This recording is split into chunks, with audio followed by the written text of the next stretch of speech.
Hi, everybody. This is Anna from Neighbor's Kitchen. And this is Dedric. And welcome to our More Than Just Food podcast presented to you by Central City Radio. We need to work on that. So hope everybody's having a wonderful day out there. Hope it's not getting too hot for y'all. Yes. You want me to just keep going? Yes, we'll get the hang of it. So this is our intro episode, so y'all got to bear with us while we work out the kinks, but we appreciate you guys' love with us. First, as you guys know, I'm Anna. Again, I'm Dedric. And we're from Neighbor's Kitchen. We are the prime page for local food culture, and everything foodie and everything Arizona foodie. Yep, food and food accessories, basically. And we're both here from Arizona. I'm born and raised. I'm actually here from Sacramento, California, but I've been in Arizona for, I would say, a long time at this point. Can you handle the 120-degree heat? I am the 120-degree heat. All right. I guess you're one of us then. And how did Neighbor's Kitchen begin? So for those of us who've never heard of it before on Instagram or never been with us before, how did we get our start? I remember I first started it. I thought of it as an app idea, right? Mm-hmm. So when I thought about it, I was like, okay, I want it to be a Instagram for food. It was like a wild concept. I know. But apparently there's a whole like foodstagram theme going on Instagram where everyone's just taking pictures of the food. So I was like, okay. So we started Neighbor's Kitchen, started the Instagram. We wanted basically to showcase the best food in Arizona, but make it so that, what was it that we didn't want to... We didn't want to be known. We didn't want to be known by really? by the other people. We're not influencers. I still would say we're not technically influencers at this point. I don't influence nothing. The way we get is the way you see it. There's nothing that's prep for pictures for the most part. Yeah, and I think that's the cool thing about us not trying to be influencers per se, is that we can remain authentic and our content is all by us. You know, the food that we're posting is that food that we're actually eating and that we're actually enjoying. And if we don't like it, it's not going up on our page. Exactly. They always say you can't pay us to post. Mm-hmm. And then I think since then it has not become an app. It's never going to become an app. Yeah. But it's become a really fun page that's brought us some really cool opportunities, such as our podcast here today with Central City Radio. Yes, and then also we plan on making it into basically a whole entire media outlet as far as food news, what's opening, what's going on in the food world in Arizona. So I'm very happy to move forward with that as well. Yeah. And then that's one of the cool changes I think that's come with it over time, that in the 2-year span that we've had it, we've had so much growth and we've had so much love from our community.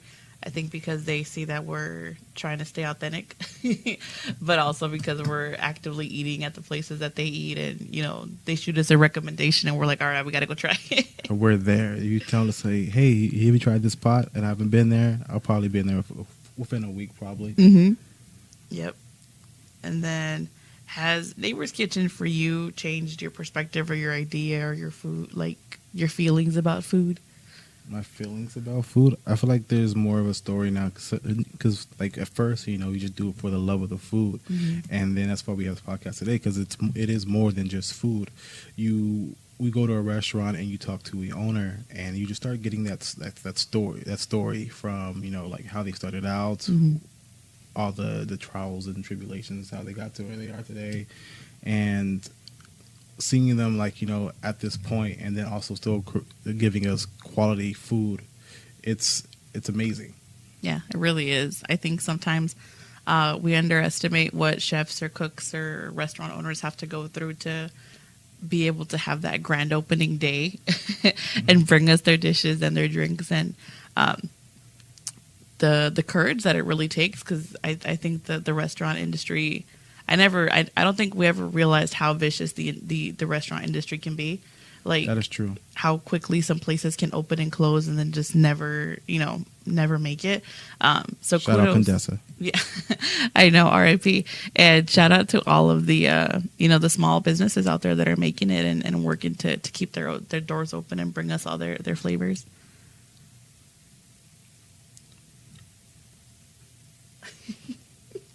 Do you have a brain fart? Yeah.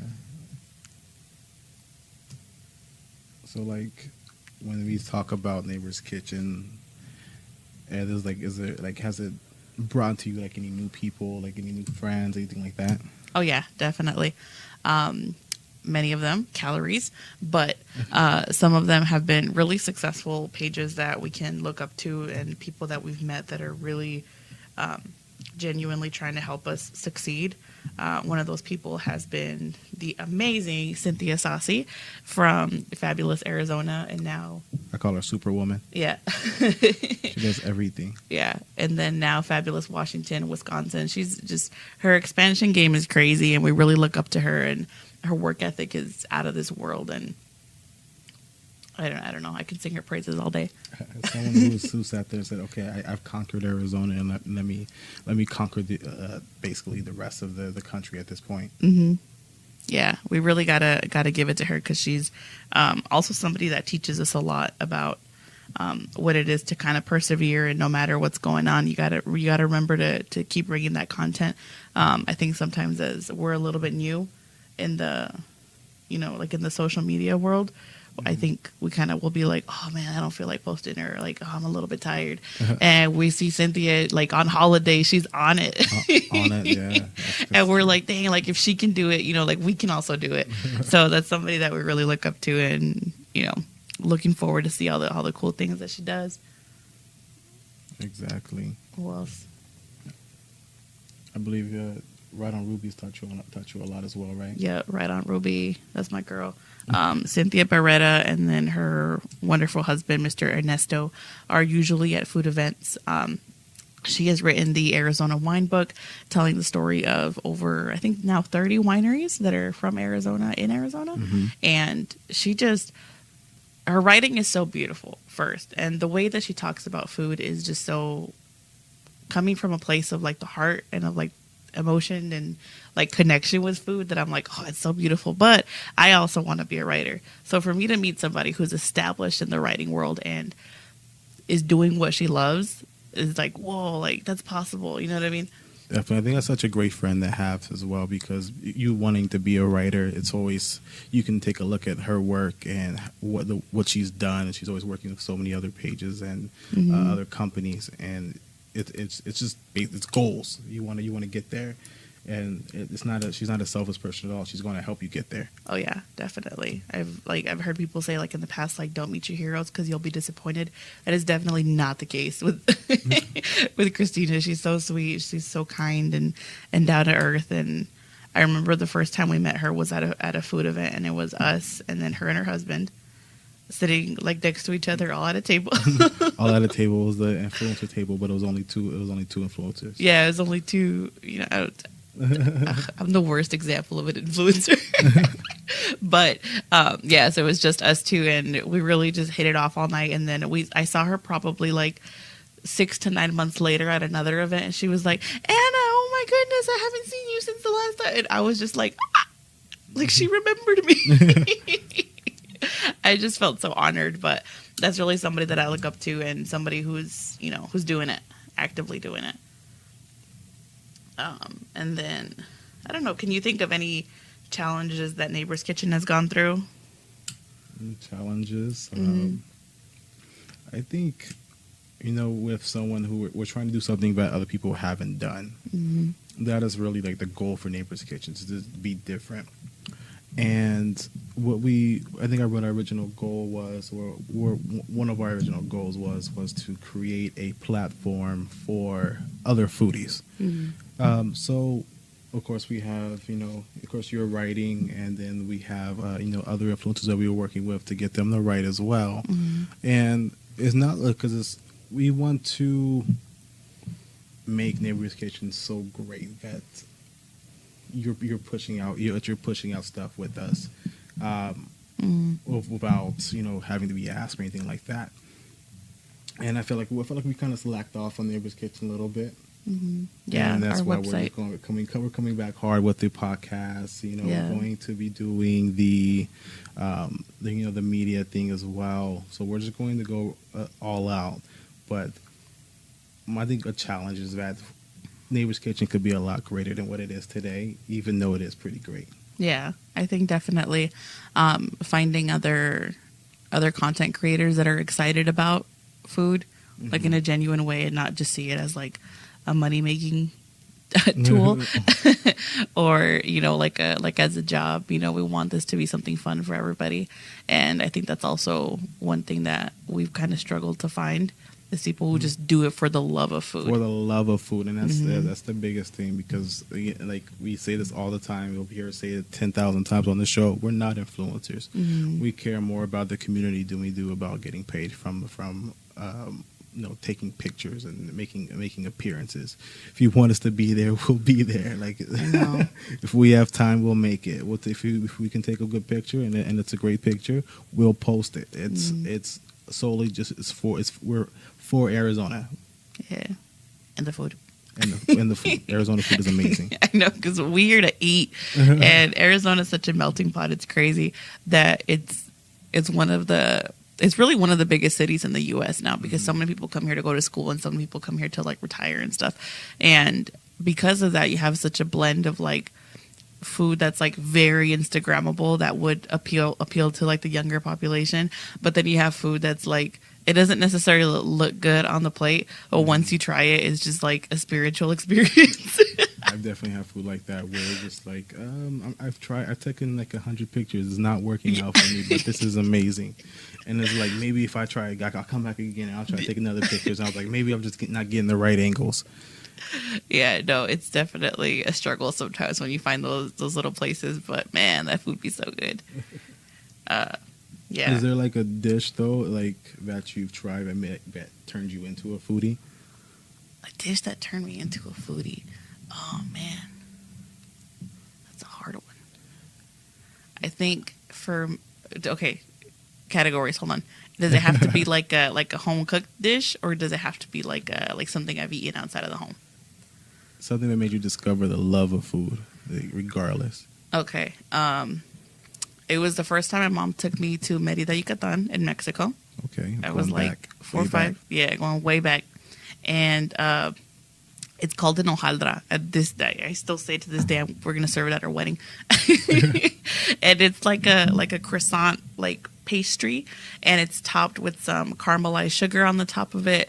And when you bite into it, it's like 50 different little layers of croissant, like flakiness, but then it's got some fresh ham on the inside and some fresh melty cheese on the inside. Okay. So you get the sweet and the salty from the little sugar on top and the ham, but then you get a little bit of acidity from the cheese, and it's just like culinary gold. Is that the thing we eat in LA all the time? Yeah, so there's only one place in LA that makes it.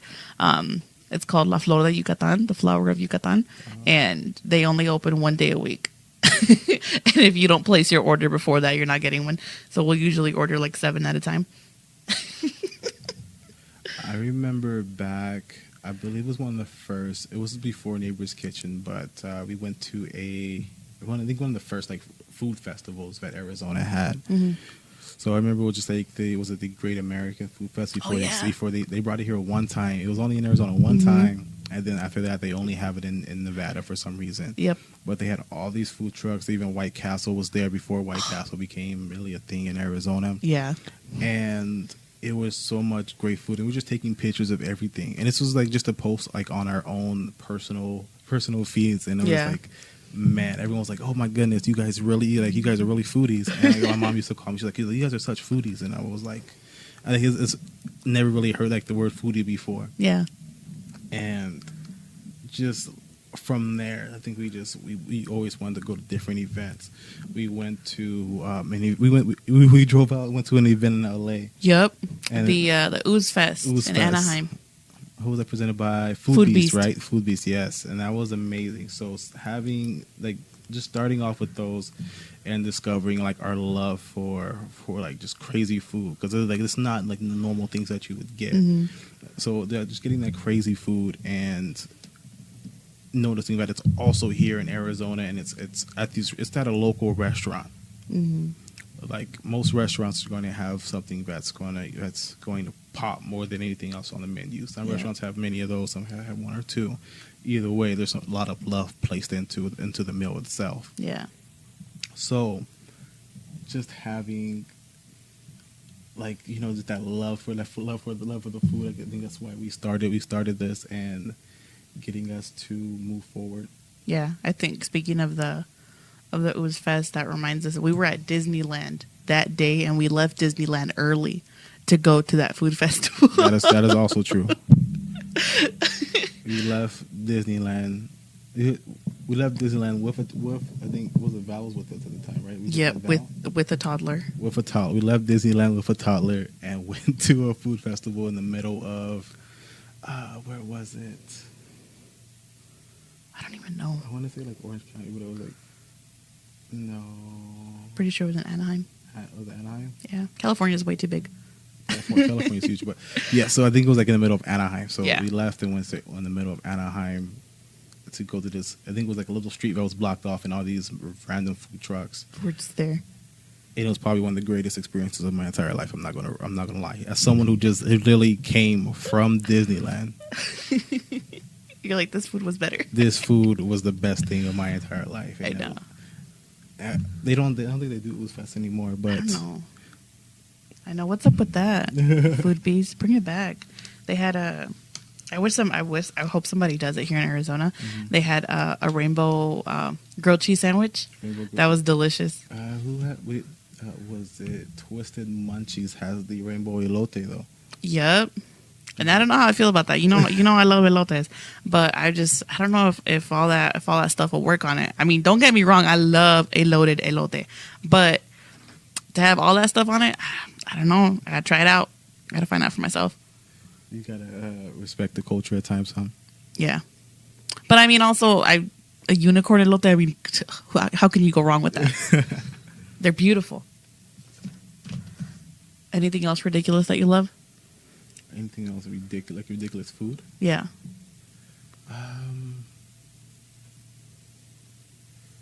I can't think of anything like super ridiculous at the moment. Huh. You know what? A dessert. A lot of the desserts are like crazy. You know what? I do remember ridiculous dessert, and I think Which it was one? like absolutely amazing. You know what I'm talking about in Scottsdale. In Scottsdale. I can't remember. Giant cupcake. Uh-huh. There's a lot of cupcakes. You only have one giant cupcake. Chauncey Social. They did it. That's what it is. Chauncey Social. So shout out to Chauncey and it was a birthday cake one. You know I love birthday cake. Giant cupcake. Yep. You could probably check out our page. We have that on our page. Yep. It was probably almost like a foot tall. It was huge. It wasn't that big. Disclaimer. I'm short. Everything looks huge to me. Additional disclaimer. But it was like, okay, I'd probably say like 8 to 9 inches tall. It's a huge cupcake. It was a giant cupcake. Yeah. And once you sliced into it, it had like this delicious like strawberry like cream jam on the inside. Yeah, like cake filling. Mm-hmm. And it was just out of this world. And then what else did they have that was really good? Their desserts were knockouts. I mean, their desserts were good. I think that was kind of the standout as far as ridiculousness. But they had... they had they had a lemon meringue pie dipped in chocolate. Yup. Oh, that was so good. We need to go there now. We do need to go back. So I always feel like kind of bad when we go. So of course, what we discover being foodies is that there are a lot of restaurants in Arizona, and I always thought like when we first started, I was like, man, we're going to run out of places to go to. That's not the case. So the thing is with Chauncey's, like we went there and we met I believe one of the COO. Uh-huh. And he was kind of like working as a chef at the kind of like in the was it the kitchen at the time? At the time, yeah. Just I think one of the chefs wasn't there. But when we asked, what to get, because when we were invited out, we were there on behalf of Fabulous Arizona. So we're like, what should we get? And he basically said, like, I got you. Mm-hmm. And when I say we had a lot of food that day, we were stuffed. We had about 3 bags worth of to go entrees. Stuff, it was so much. So he gave us, he got us their wings, so were amazing. All their food was delicious. There's nothing that I can say anything bad about. Yeah. And again, we're not influencers. We're not paid to say. I know we just legit like this place, but this the food there was just so delicious. We had wings, we had pasta. We had that pie that you're referring to. Yeah, their salmon and couscous, their salad. Couscous. That's what got me, is that everything was delicious. There was nothing that was everything was on point. And then they had a never frozen guarantee where all their meat was fresh, and then everything was. They had what because the world's best French fries. Yeah, which they were pretty darn good. I'm not gonna lie. Mm-hmm. So these fries, how do you explain? So they're soaked over. They say that they're soaked overnight. Mm-hmm. Don't quote me on any of this. So they're soaked overnight, and then they're flash fried, mm-hmm. creating the crispy on the outside, fluffy on the inside. Yep. Type fries. And then they were thick cut too, and so you would dip it into the sauce. You don't get a fry that's all sad. It is gonna hold up. Also paired with their burger, which they don't put any sauce on. Yep. Because of how delicious and juicy it is. Chauncey's Socials is an entire experience. Mm-hmm. And then they have the world's biggest LED. Probably not the world's biggest, but maybe Arizona's biggest. Please don't quote her on that. Yeah. Don't quote us on any of this. We're just here for the food. We're not here for the statistics. Don't quote her on any of that. But they have the biggest LED thing on the back of their back wall. We just had a giant TV. That's a giant TV, Anna. Sir, can you stop? And if you're gonna watch the game, it is the coolest thing to watch it on there. If you're gonna be watching game, if mm-hmm. the whole coronavirus is kind of weird to see where we're gonna be at probably during Super Bowl time. Yeah. Et cetera, et cetera. So, and then when sports come back around, which I'm kind of bummed about a lot of everything closing. Of course, we got to be home to stay safe.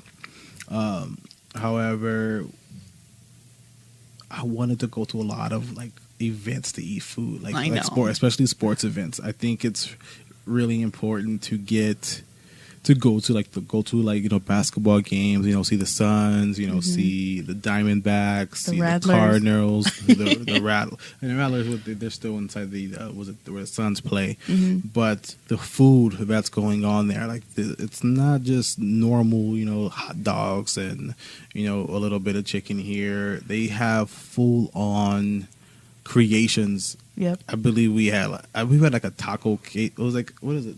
Quesadilla with tacos on it. I don't know.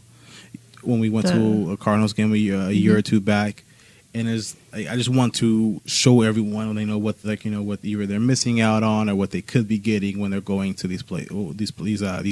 Mm-hmm.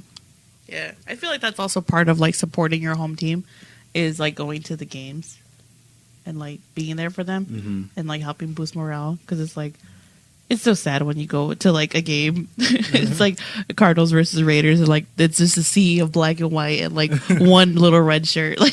Come on now. I've been kind of more trying to support our local teams. Being from Sacramento, California. Mm-hmm. Of course, I don't have to support an Arizona team or anything like that, but they are the home team, and it's always nice to have when they call it the home field advantage, the 12th man out there, et cetera, and just rooting for the team, helping your home team get that win. Mm-hmm.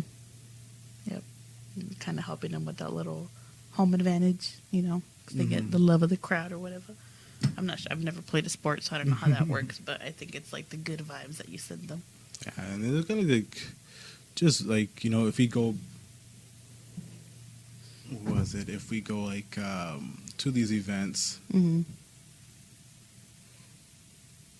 The goal there also is just to have fun. You don't want to go there, like I think like I'm also kind of like I'm a Steelers fan as well. So, so if you say the Cardinals are playing the Lions, for example, it was the last game, the Cardinals versus the Lions. It would be kind of odd if I just showed up in a Steelers shirt, like it's completely pointless. I think we play the Steelers. I think like once every like 3 years, something to that nature. I'm gonna show up in red, and I'm gonna support the team. We're gonna get a dub. We hope, probably not, but we hope. Yeah, we can wish, we can dream. But anyways, so we have kind of like taken like a hiatus with Neighbor's Kitchen. Yeah. We haven't posted as much. If people don't know, we have 3 children, so it was more like of course, when we want to be safe, but it's also to keep the children safe as well. Yeah, I think that's part of the. I forgot the word.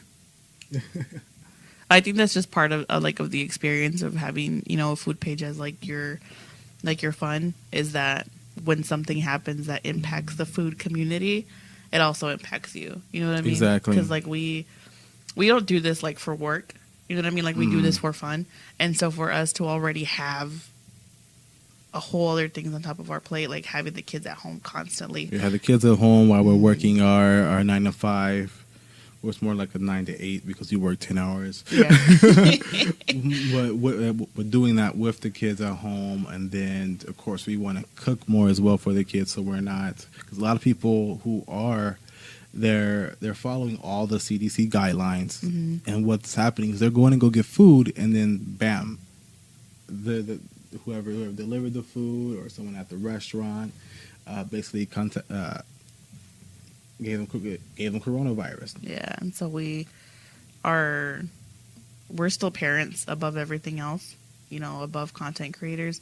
So we want to keep our family safe, and then also just keep other people safe. Exactly. If we can avoid going out, or if we can, wear a mask to keep somebody else safe while we go do like a contactless delivery just to be extra safe, we're going to try to do that. But that's, I think, part of it, that Neighbor's Kitchen kind of dropped priorities a little bit in the grand scheme of things.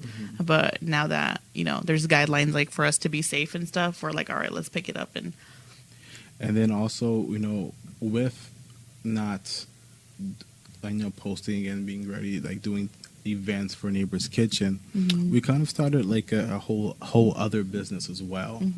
I feel like you want to touch more on that, huh? You're pretty excited about that. Yeah, I think. Are you not excited though? I am pretty excited. We started our own candle company. Well, Yep. I started a candle company, and we are somebody sitting next to me also is going to be making soaps And other body products. Yeah. Yep. Okay, so what's the name of your candle company? You know the name of the candle company. Let's do it like I'm interviewing you. Oh, okay. So today with us we have the owner and CEO and founder of, what's the name of your candle company? 10K Candle Company. 10K Candle Company. Which, okay, so I'm going to tell you guys about this. Alrighty, it's a dad joke, and it's like I love explaining this. All right, so 10K Candle Company, right? So of course you guys know Neighbor's Kitchen and K. It's our thing. So when you first start making candles, or like you buy a candle starter kit, they give you tins. So I was like 10 candles, 10 candles with K, like 10K. Okay. So anyways, that's how I got 10K candles. And I was always going to do it in tins, but then I found my other vessels. I like the gold, so it's like 10K gold. And I was like, okay, I'm working with something, but I was like, okay, 10K. It's not your brightest goal. You have your 14, 24K. If you're a rapper, you'd be like a D-list rapper. Hardly. Like, I think that was it. I'm not in the video, but I believe like the chain that I have on. I think your mom just got it polished, and they told her like, "Why are you polishing this? Because it's fake." And I mean, if I was there, I probably would have cried. So I'm glad I didn't take that bullet. But so the idea with it being 10K is that we want you to be the shine. So a percentage of every purchase that's done from our 10K website is actually going to be donated to organizations around Arizona that are help feed the needy. Mm-hmm.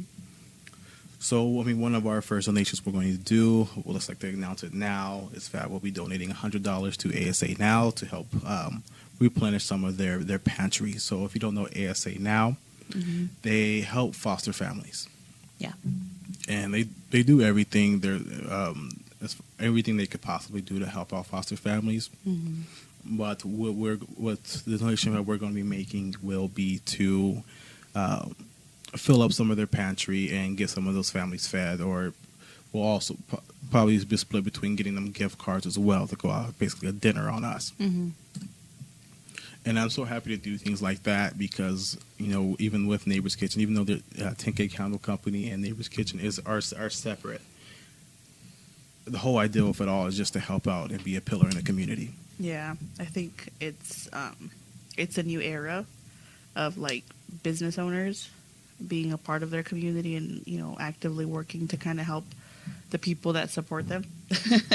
And I think for us, you know, making candles, like you can't eat a candle, but I know that candles smell like you can eat them though. Yeah, they do smell like you can eat them. Yeah, I will put that. Yeah, that definitely belongs under them as a disclaimer. Like, do not eat. Do not eat but, these candles. You know, They if we smell can delicious. use 10K to help fill someone else's belly, then why not? Exactly. And, you know, when I was making it, because, you know, it's also with coronavirus and everything that's been happening, going on, a lot of people's, like, mental health has been, you know, out of whack. Mm-hmm. And I forgot what I was watching, but they basically said that creating something helps, like, kind of curb that. Mm-hmm. So I believe, you know, Anna, I mentioned to her after I started making soaps, candles, apologize. She's making soaps, that she should start making soaps. So I went ahead and got her a kind of little starter kit for soaps, and someone absolutely loves it. Mm-hmm. I do. It's my happy place. She's a little soap pro now. She's like, I'm in the lab. Like that's her kitchen. I'm in the lab. It's not my fault. It's a lot of fun. But the name of the soap company that we have, or I like to consider it like a little department of 10K. Yes. Like if 10K was like Macy's, Century 10K is still 100% part of 10K Candle Company. Mm-hmm. Century would just be like a little department, like Yeah. instead of like shoes, it's Century. But yeah, so I'm starting with soaps right now. I'm working on other scrubs and bubble bars and a whole bunch of other fun stuff. But really, it's just the creativity that I like. And I think this is something that we just love to do. We love to create. Mm-hmm. I think people don't know myself. Neighbor's Kitchen also kind of started out as a marketing project. Let's see how big we can get this food page. Mm-hmm. I think we've done pretty well. Yeah. It's nice. Yeah. Shout out to our 5,000 followers.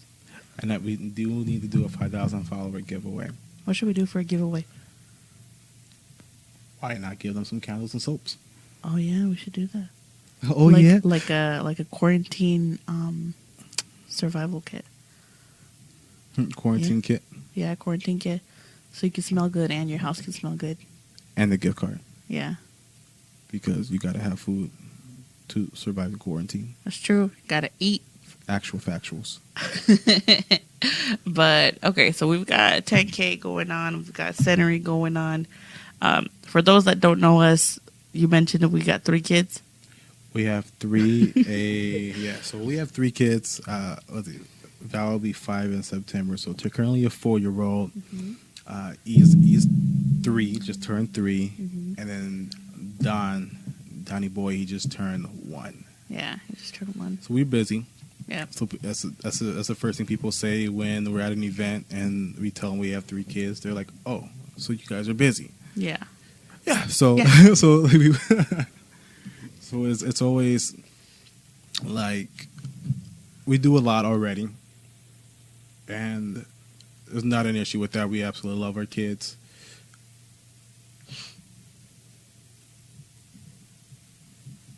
but they're a lot of energy. They are nonstop. All boys. All boys. If you didn't catch that, they're all boys. Mm-hmm. They eat so much. They are foodies. They're true foodies. Yeah. Are they foodies? Do you consider them foodies? Oh yeah, yeah. And I think it's just because I see like other people's kids like when we go out. They're picky eaters. Yeah, picky eaters, and it's like at our table there won't be a single thing left on their plate. They're like, yummy. Mm-hmm, of everything, and like if you try to get them like a fancy drink, they'll drink it. Or if you get yourself like a fancy drink and you try to give them like a lemonade, they're gonna be constantly just asking for yours. Exactly. And so we just usually will get them like whatever we eat, or like a smaller plate of whatever we I think eat. that's my fault because I forgot what restaurant it was, but when Valentine was a baby, and he was like 1.5. I Uber Eats. This is when Uber Eats first like started. I Uber Eats them like some like fruit, like it was passion fruit creme brulee, and he ate like all of it. Yeah. And it was like, what like how many babies are out here Eating passion fruit creme brulee? I remember that, and I was like, "Why are you giving him